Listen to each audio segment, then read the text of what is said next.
Le capital naturel, un levier pour le développement durable de Madagascar.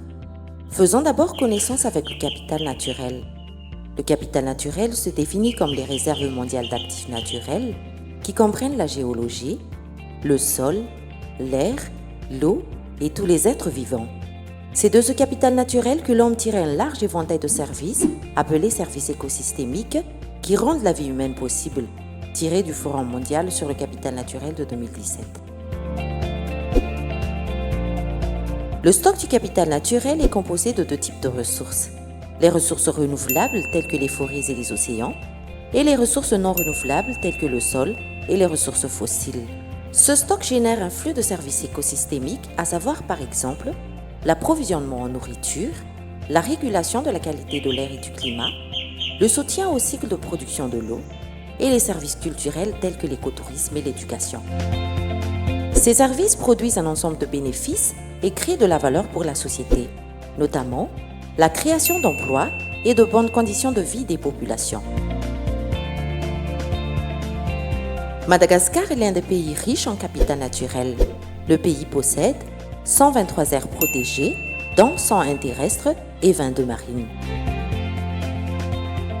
7 612 346 hectares de superficie totale couvrant des écosystèmes terrestres, aquatiques et marins. Et 80% de la biodiversité locale qui ne se trouve qu'à Madagascar. Le capital naturel pourrait être vecteur d'un développement économique durable de Madagascar. En effet, la richesse totale de Madagascar est estimée à 6 500 $ par tête d'habitant en 2014, dont 36% du capital naturel, 38% du capital intangible et 26% du capital produit.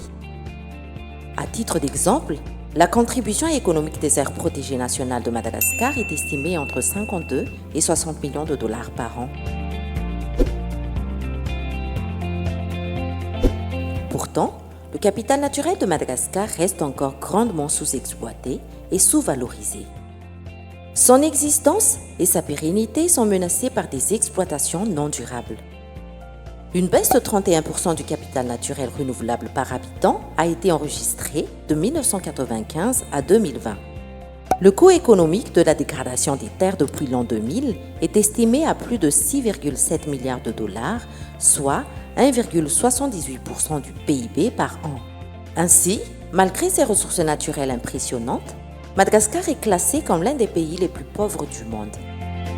Considérer la valeur du capital naturel dans l'ensemble des décisions économiques et politiques est crucial pour préserver et faire fructifier ce capital. En effet, si nous investissons de manière appropriée dans le capital naturel, il crée de la valeur, et si nous le dégradons, nous perdons de la valeur. Ensemble, renversons la tendance pour notre développement et celui de la génération future.